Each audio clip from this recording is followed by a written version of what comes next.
All right, well, I'll just have to let people in as they come because apparently I didn't set it up to automatically do that. So, all right, I don't want to keep you waiting any longer, but I really appreciate you being here today.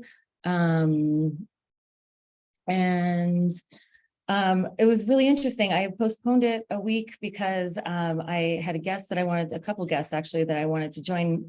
And one was a scheduling conflict. And then a couple of them actually bowed out because of the actual content that we'll be talking about. So it's not that controversial to me.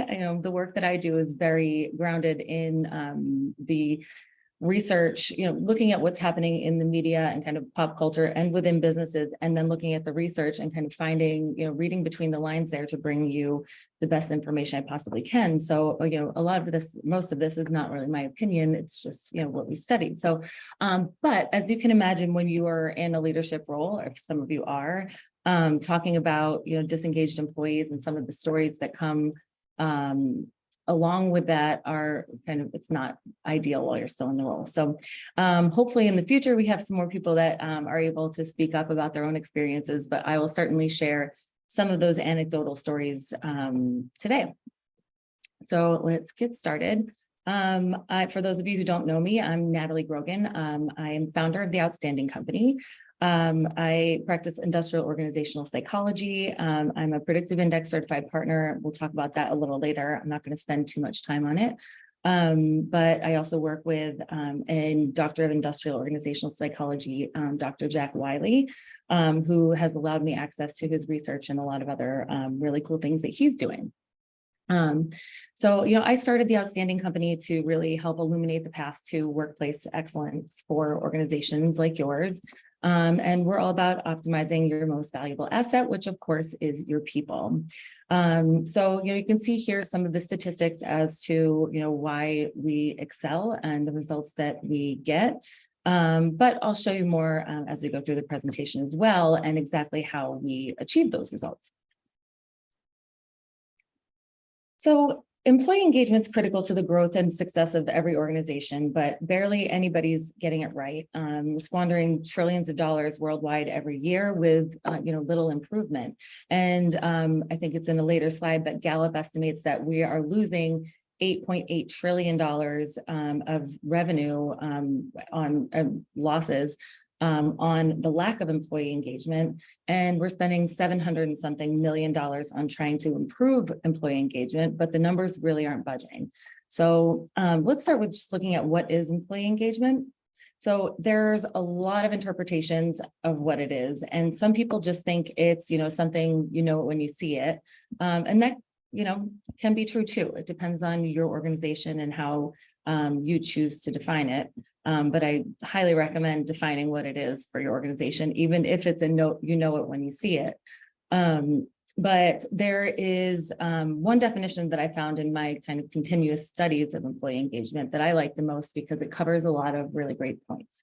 And that's this one here. So I'll read it out loud, even though you can see it, but a positive attitude held by the employee towards the organization and its values. An engaged employee is aware of the business context, that's missing from a lot of the definitions, and works with colleagues to improve performance within the job for the benefit of the organization. The organization must work to develop and nurture employee engagement, which requires a two-way relationship between the employee and employer. So I made a couple notes down here of just, those points that really stood out to me as important parts of employee engagement that sometimes we don't always think about. So unfortunately, as many of you know, and I just mentioned, employee engagement numbers are pretty abysmal to say the least, and not just in the United States, that is a worldwide phenomenon. So fortunately, for the purpose of this, Gallup just came out about a month ago, I think it was, maybe it was a couple months ago, with their 2023 State of the Workplace survey results. And they found that 31% of employees in the United States are actively engaged with their work. 52% are quiet quitting, which is totally disturbing number. And 17% are loud quitting. And we'll get into what those mean in a few minutes too. 52% said that they were stressed a lot of the day before, and 47% of people are looking for a new job in some capacity, or at least wanting to leave their job. One thing they also noted in their study is they estimate around 70% of team engagement is attributable to the manager, but they're also quiet quitting. So they're really waiting for the tools to, build great teams. And, fortunately, science-based management can be taught. And we've seen engagement scores pretty regularly increase by up to 40% and remain there for a long time. So in my experience over the last couple of years, these are the areas where organizations seem to be having the most problems that either result from or cause severe employee disengagement. And I'll give you examples of a lot of them as we go. Some of those stories I collected from, clients, colleagues, and friends that really couldn't come on and speak up about them themselves are in here. One of them I'll start with on this slide, actually, the return to office issues. This one was a couple of years ago, but there was, I was talking to the CEO, and they were trying to figure out how to come back into the office, and they had, new HVAC system put in and had all these measures in place. But there was one young woman who works for the company who was fairly new, actually. She was in her mid-20s, and she really felt like she should have a say in, the coming back to the office strategy for whatever reason. And she was telling people around the office that she was qualified because she had FEMA experience and blah, blah, blah, blah. But the CEO had never, heard that or seen that anywhere on a resume or LinkedIn. He even went and kind of looked for more information about that. So who knows if that was really the case. But she then went and sent an email to the whole company behind the CEO's back with a list of demands. She was demanding that they be paid. And keep in mind, they were fully in office before this happened, before COVID happened.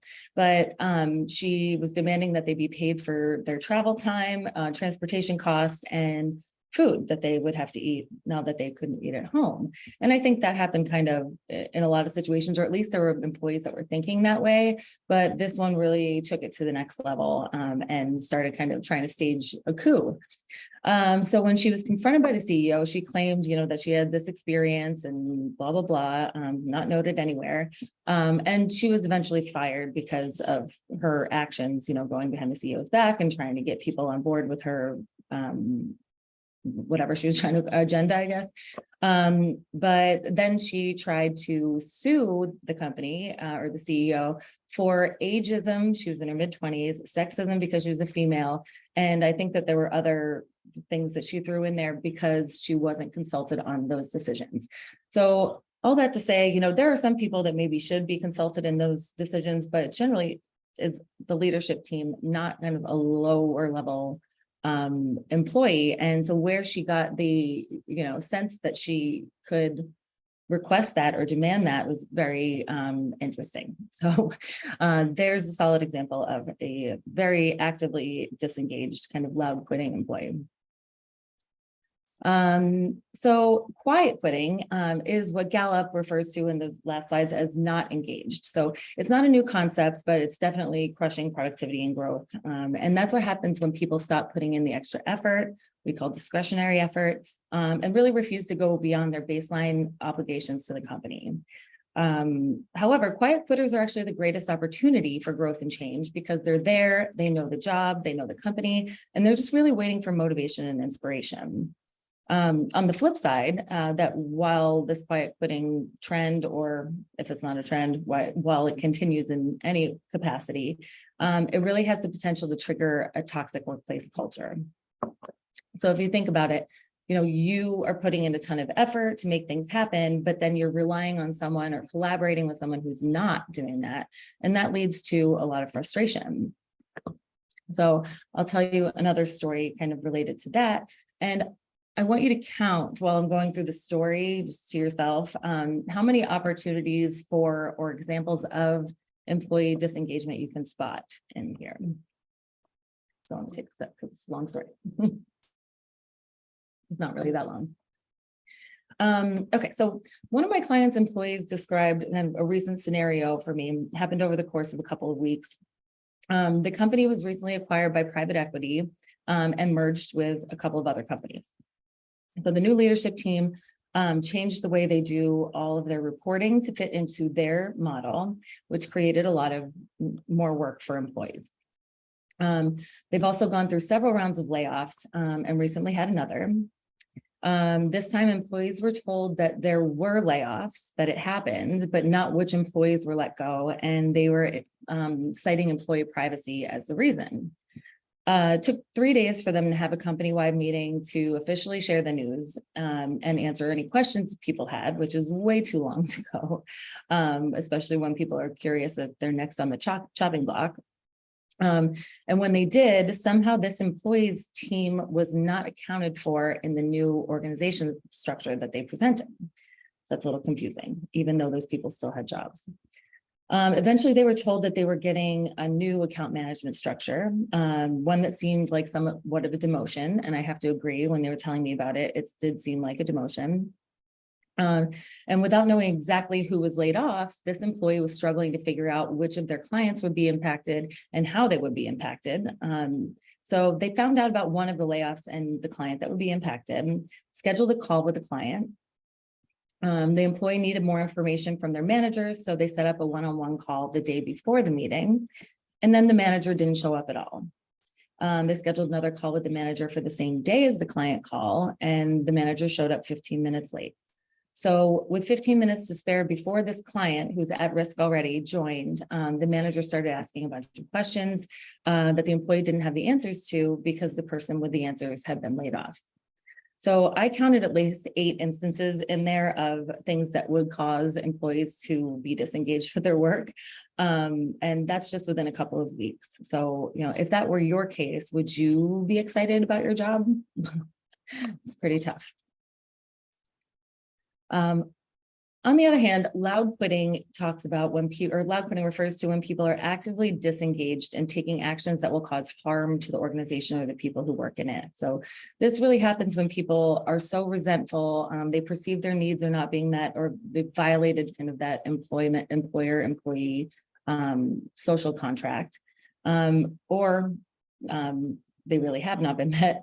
And it looks like undermining what the organization is trying to accomplish and really sharing their disdain with others in and out of the organization. So if you go back to the story about the person who thought that they should have a say in the return to office, that was a very good example of loud quitting. She was trying to get everybody on her team, anti-CEO, that sort of behavior, which is very harmful and could have rippling effects. So I don't want to get too hung up on this because it's really not the main driver of employee disengagement, but I wanted to kind of take it back 40 years and talk about kind of how work was before and how it's changed a lot now. So, 40 years ago, most people still lived in a city or town near their families with their lifelong friends. Oftentimes wives didn't work, and this wasn't the case for all people, but it was pretty standard. If wives did work, there was often family like grandparents that could take care of the kids. Pay was far less, but homes cost far less. And there was a lot less stuff to buy. We're just inundated with all this marketing stuff now, and there's endless supply of junk to purchase. And then many people were loyal to the same company for their whole lives. I know a lot of people in my family were. So then what happens over the course of the last 40 years is kind of a decentralization. So slowly we become more decentralized, meaning that people started moving to big, faraway cities. Housing is more expensive there. Both partners have to work to maintain that. There's no family nearby because we left them to, move to the big city or just somewhere else. And, so there's no one to help take care of children if that was an option before. There is a relationship psychologist named Esther Perel, and she actually talks about this, but in the context of marriages and explaining the divorce rate, which I thought was interesting because there's some similarities there. So when people were more village dwellers, they had more tight-knit communities and close family and friends to depend on for many things, from childcare to relationship problem solving. But in the decentralized kind of society where everyone's scattered about, partners depend on each other for a lot more. So for nearly everything, really. And that leads to a lot of pressure, more opportunities for conflict, and eventually divorce in a lot of cases. So I think that kind of societal shift has impacted a lot of areas of our lives. So I'm not saying by any means that we need to go back to, the village type lifestyle. It's just that we see this in the work context all the time. People depending on the workplace to be more than just work, giving them some fulfillment, socialization and friendships, and participating in decision making. Whereas, in the village life, work had to, was mostly work, and people had outlets within their communities for all of those other things. If we zoom in on recent years, there's been a lot of demonization of employers and executives, some for good reasons, and some for probably, clickbait, things like that.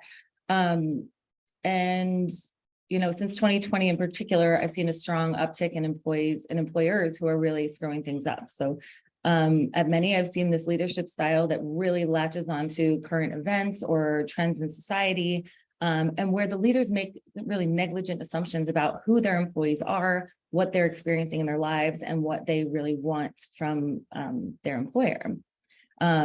One example, leaders and organizations taking stances on social and political issues and kind of pushing their agendas on employees as if everybody thinks the same and shares the same values. And it's very alienating and disengaging for many of the employees, but people don't speak up out of fear for losing their job or being further, alienated. And that kind of behavior also creates really a toxic, us versus them culture, whether that's, it's usually not intentional, but then creates that polarity among people who really need to be working well together. One example I have of that was an organization that hosted a required company-wide meeting. It was 3 or 4 hours long. I can't remember exactly what, and that included a drag show. And listen, I've been to several drag shows. I have no problem with it, but at work and not optional just seems like unnecessary, right? But some employees felt like their valuable work time was being wasted. And for others, it was, not of interest or even uncomfortable. And I'm sure there were a lot of people that loved it, but, there are ways that you can, provide some entertainment and engagement to your employees without, alienating some people. So, another aspect of this is highlighting identity differences between people at work. A lot of leaders and activities that they're implementing do that. And that also creates tension and polarization. Focusing on commonalities and common goals really fosters a culture and environment of, camaraderie and teamwork, rather than telling people how different they are from each other. Another big one, and this, I don't even have a single example because I think I've heard it from 30 different people, but in this together. So that's a phrase that really needs to die coming from leadership, especially in these really big companies. I know dozens of people who have heard it from their CEO, who's dialing into the call from their 3rd or 4th home on the beach or in the mountains and talking about how the economy has impacted them just the same as it has the employees. And this one leads to immediate disengagement or further disengagement from those who already are. Another one, mergers and acquisitions, particularly in private equity, have been a focus because they're always seemingly a flaming hot mess, and they seem to be getting worse too. Just poor change management, no intentional setting or blending of the cultures, bad communication, keeping people in the dark, like that prior example, poorly planned and executed layoffs, and no regard for the impact of process changes on employees' day-to-day work. And to that point, mismanaged layoffs are extremely costly. There's usually a financial reason for the layoffs, whether that's a restructure for efficiency or it's due to revenue losses. But without, accountability on behalf of leadership, a good communication plan, and a reinvigorating of the remaining employees within a very short time frame, the remaining employees can become very quickly disengaged. The problem here is that there's already a financial challenge, and then you create unnecessary unrest your best employees become disengaged, and that causes more financial challenges. So it's a very nasty cycle if that's not done right. And there are certainly right and wrong ways to conduct layoffs. So lastly, the layoffs, pay freezes, changes in or cancellations of bonus structures, those are really impacting people. One company I work with had a hiring freeze, layoffs, they canceled all annual merit increases.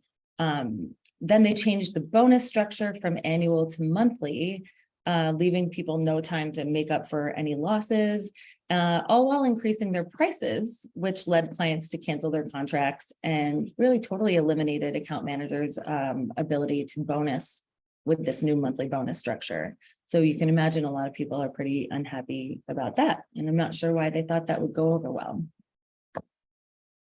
So not to put the onus all on the employers, but employees also,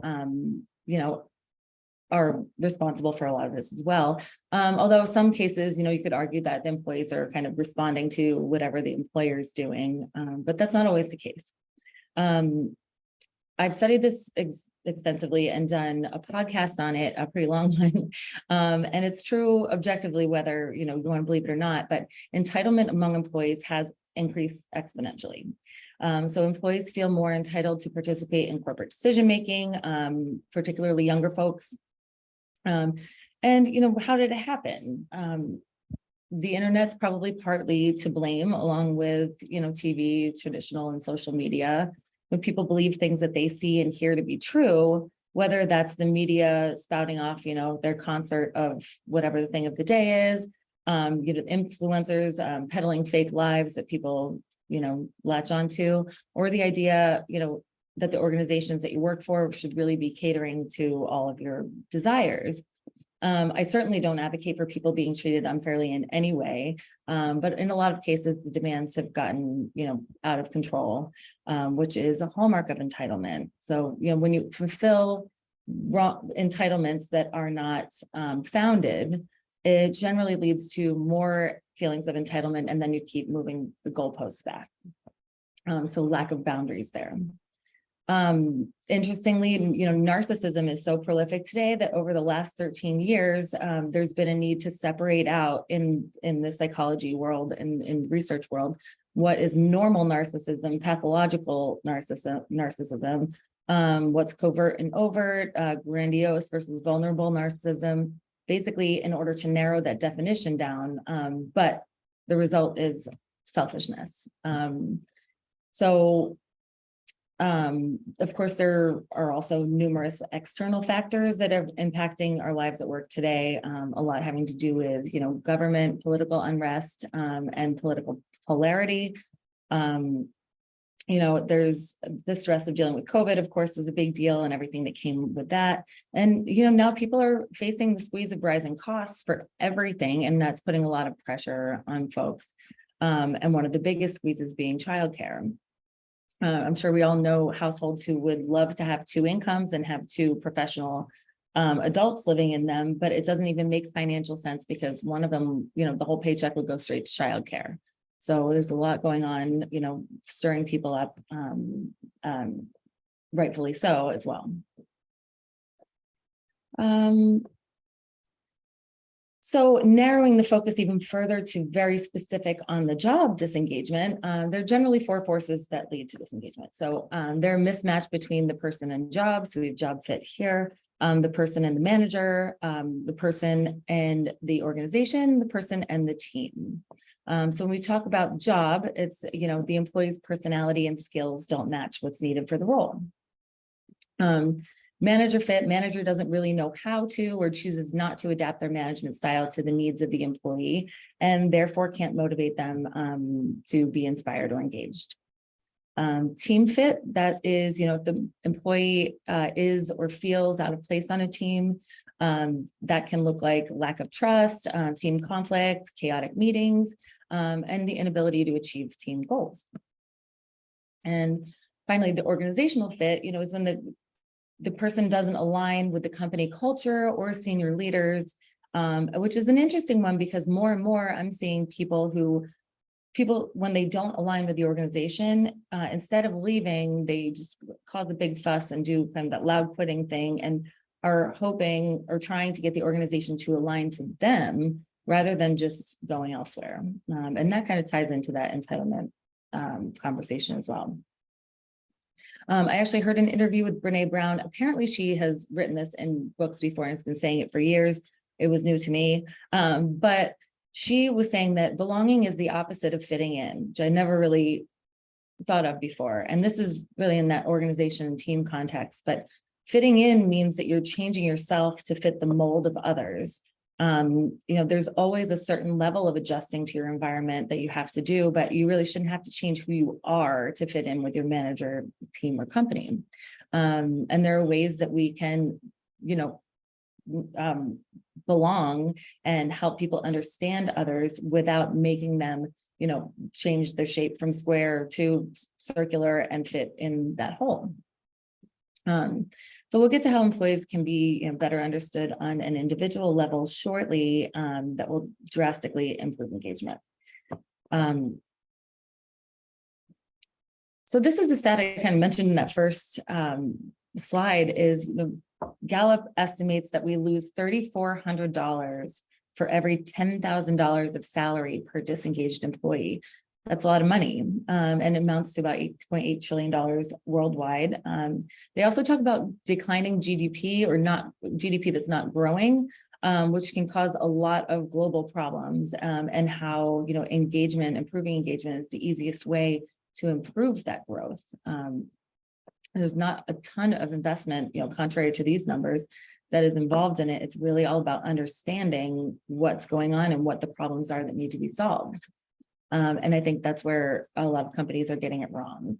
And then not to mention the cost of, employee well-being, stress and anxiety. There's all kinds of other effects besides just the financial.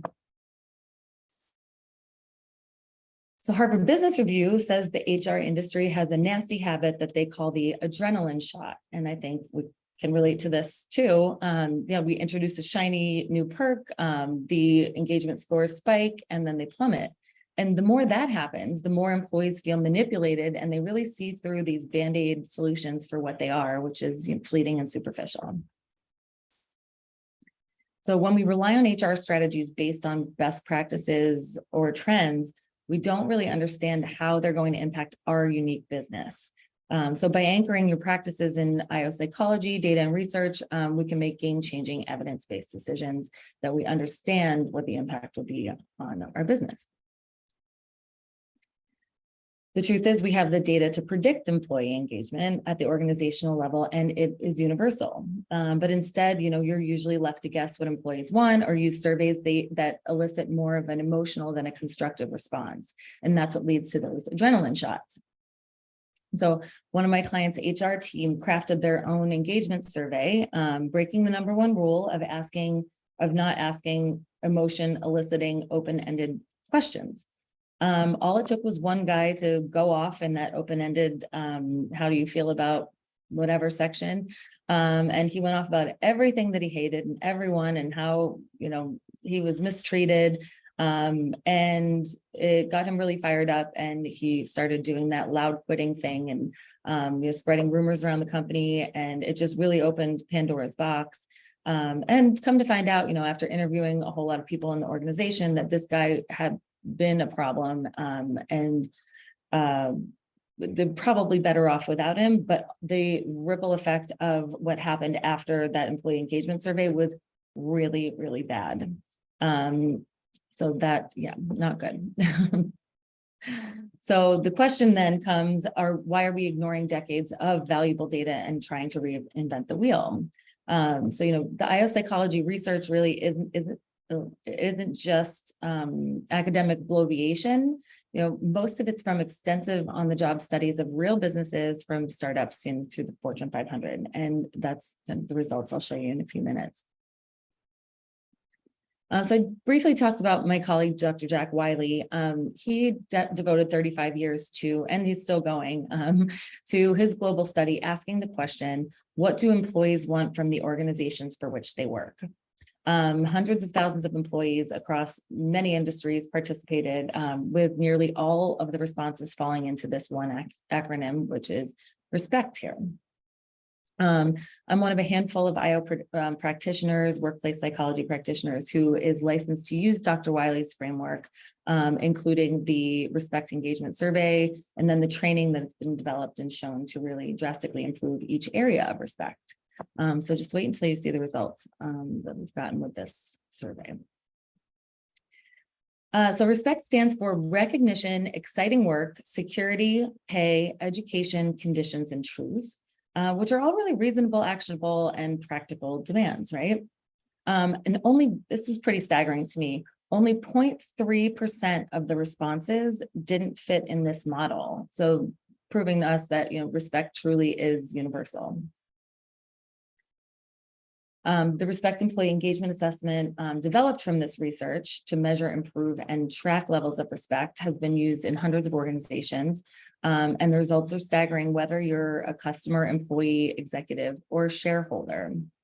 So companies scoring in the top 20% on the Respect Index see impressive results, as you can see here, in shareholder returns, customer satisfaction, and confidence in organizational performance. But the kicker is really this number. We see 40% higher employee engagement scores when respect scores improve. So that's measured by levels of pride, job satisfaction, advocacy for the employer, and commitment to the organization when their highest respect want is fulfilled. So when the employee is getting the, one thing out of all those 7 that they need the most, employee engagement scores jump pretty swiftly. But, what area of respect do you need to improve? That's what we need to find out. So, what does 40% more job satisfaction mean to your employees having more fulfilling, rewarding lives? What does 40% more advocacy mean for your sales? What does 40% more commitment to your company mean for employee retention? Those are all big numbers that have a lot of, financial and personal success attached to them.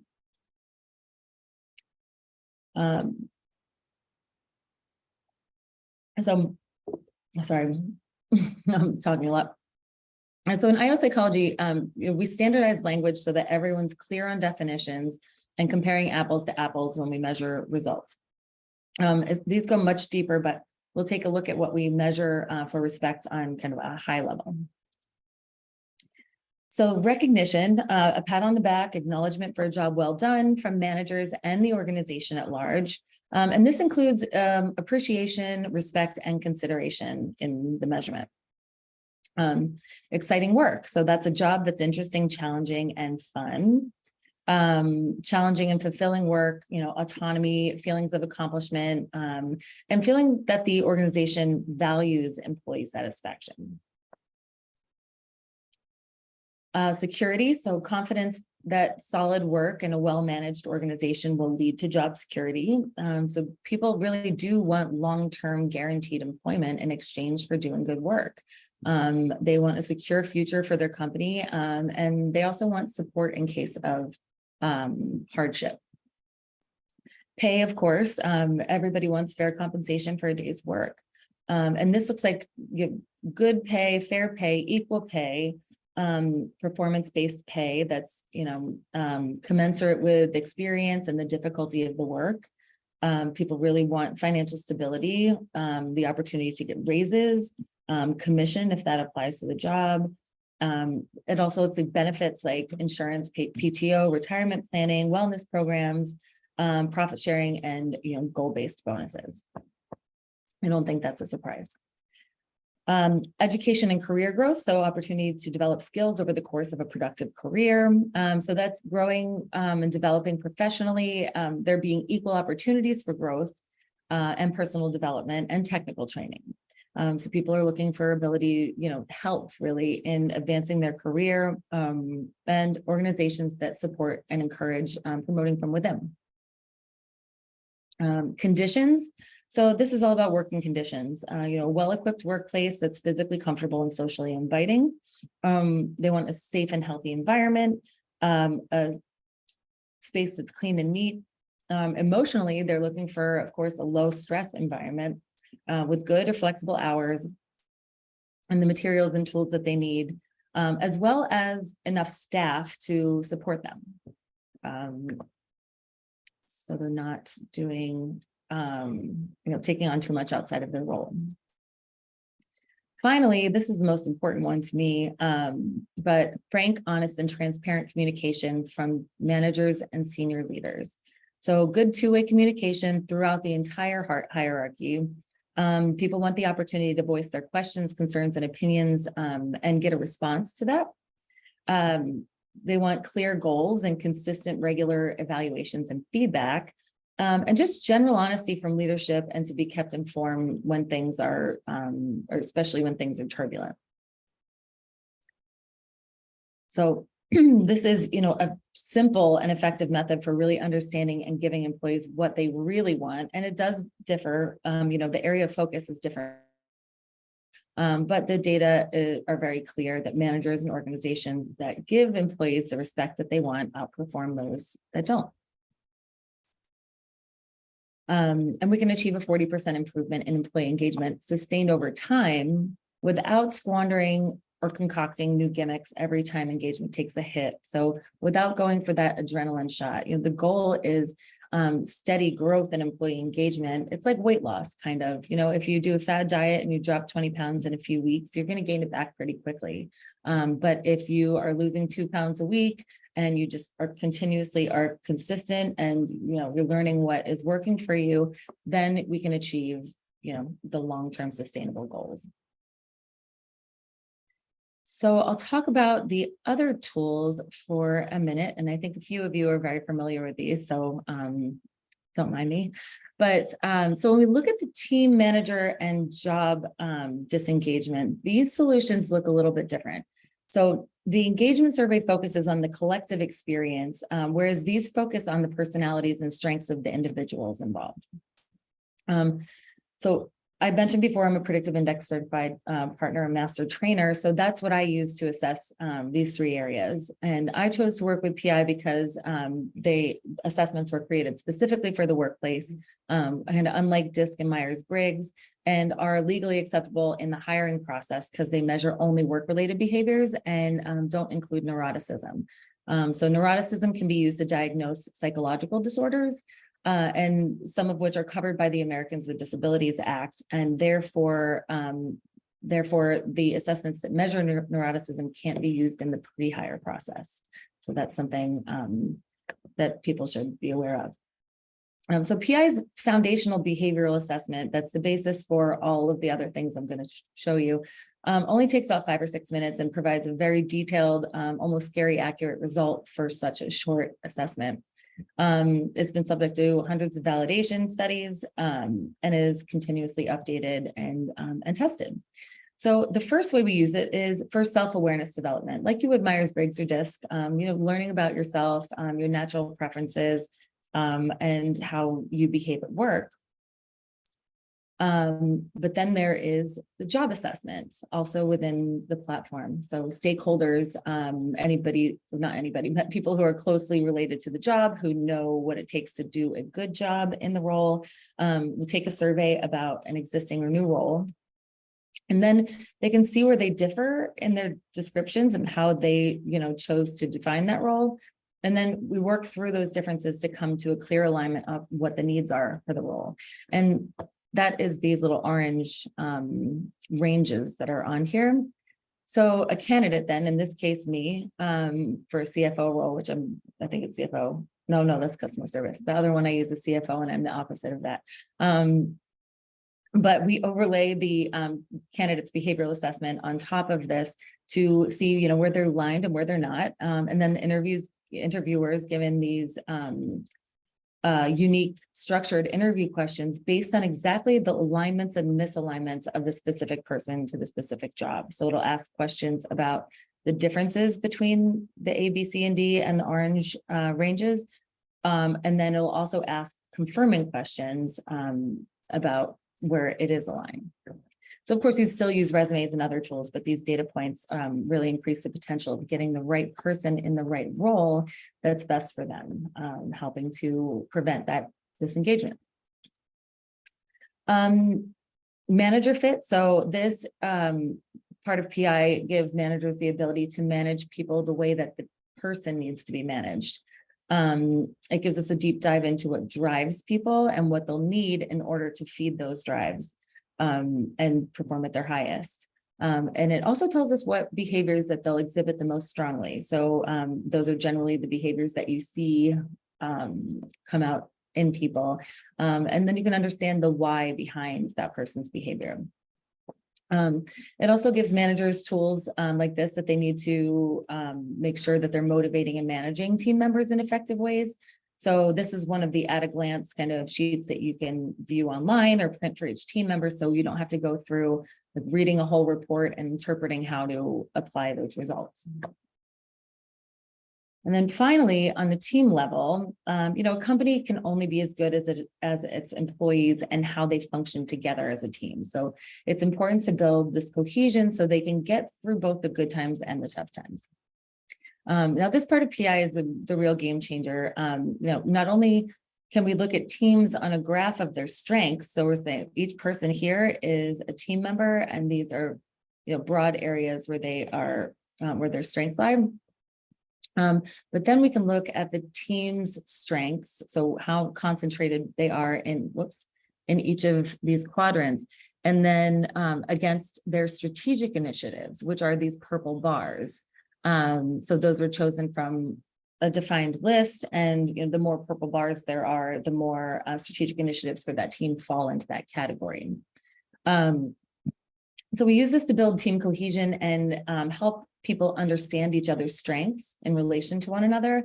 But we also use it to help identify potential blind spots, as well as the potential to overuse strengths on a team. That would look like, everybody kind of thinking the same way. So we're not considering other options that somebody who, someone in teamwork and employee experience will have different ways of solving problems, and those and results in discipline. So it's always good to have a balancer on the team kind of across from where the most concentration is, or to at least think through what might be potential solutions that, someone like that might come up with.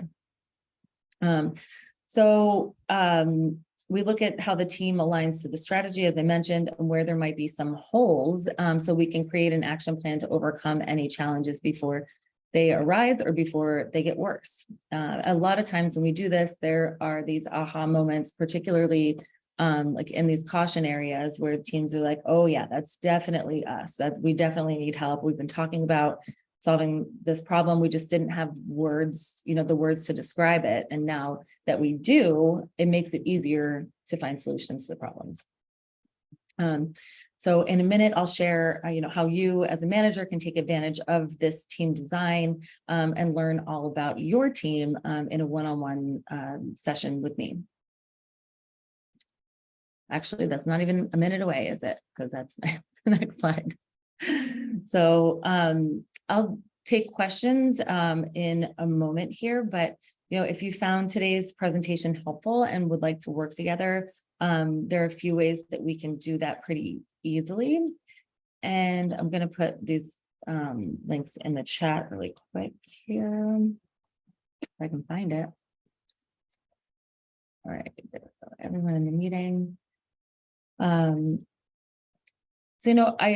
I often work with clients for a long period of time and bigger engagements, but I wanted to create some lower barrier to entry ways that I could help people either one-off or for a month, or solve a big problem that they're having. The engagement survey is obviously a longer engagement because there's a lot of setup and follow-up that goes along with that, but it's well worth it. And then that team design session, if you want to see what your team looks like here and talk through, the challenges that you're having and create an action plan for that, that is number 3 here on the list. So let's see. If you have any questions, feel free to put them in the chat. I did have a couple that came in from people who were not able to attend here, so I'll share a couple of those. One was, how can we convince organizational leaders to prioritize employee recognition as a fundamental aspect of the respect framework. There are, I think what it goes back to is employee recognition something that the employees at your organization are really worried about? Is that what they want? Because if we go back to that, hold on, let me show you. We go back to the graph, oh, here it is. Recognition, so 20% chose recognition as their highest respect desire. So that's not going to be true for every organization. And when we go through the employee experience survey, we're really looking for those top 2 things to start working on, the ones where most of the employees agree that that's what, where we're deficient in the organization now, and what they would like to see significantly change. Go back to my questions here. Let's see. How can companies strike a balance between providing job security and adapting to rapidly changing market conditions and technologies? Well, this one is a little bit more complicated because it certainly depends on your financial backing and what it is, what industry it's in, what the products are or services and that sort of thing. But my best advice there, because I saw this happen a lot in the last few years, is slow growth, not getting excited and over hiring. Even one of the companies that I partner with hired like 100% more, 200% of the number that they had budgeted for, because they were having huge growth, and then it dropped off a cliff and they had to let all those extra people go. And that's really where you start to break the trust with employees, and things are not, things really start to devolve into that kind of loud quitting scenario. Sorry, I lost my notes. There we go. I'll take one more here unless you all have any. In your experience, what are some creative ways to make work more exciting for employees, especially in roles that might seem routine or repetitive? So that is a really good question, because I do get some people who balk at the exciting work, that first E in respect. Not all work can be super exciting.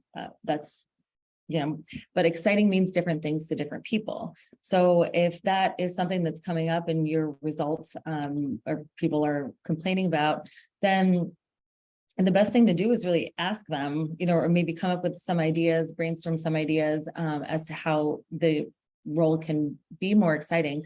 But there are also people who like routine and repetitive work, and we can see that using the predictive index behavioral assessment, who those people are. So really just having a conversation with them about what they think could make their role more interesting. And it could be more autonomy, it could be more responsibility. There are a lot of different ways that we can improve that for people. So, all right. Well, I will send if nobody has any more questions, I'll send an email follow-up with recording the rest of the questions that were sent in advance and the answers to those, just in case there's something that gets you thinking. And otherwise, I'm just so grateful that you all came, and would love the opportunity to work with you in any capacity, or just chat through some things. So thank you so much, and I hope I'll talk to some of you soon. Bye.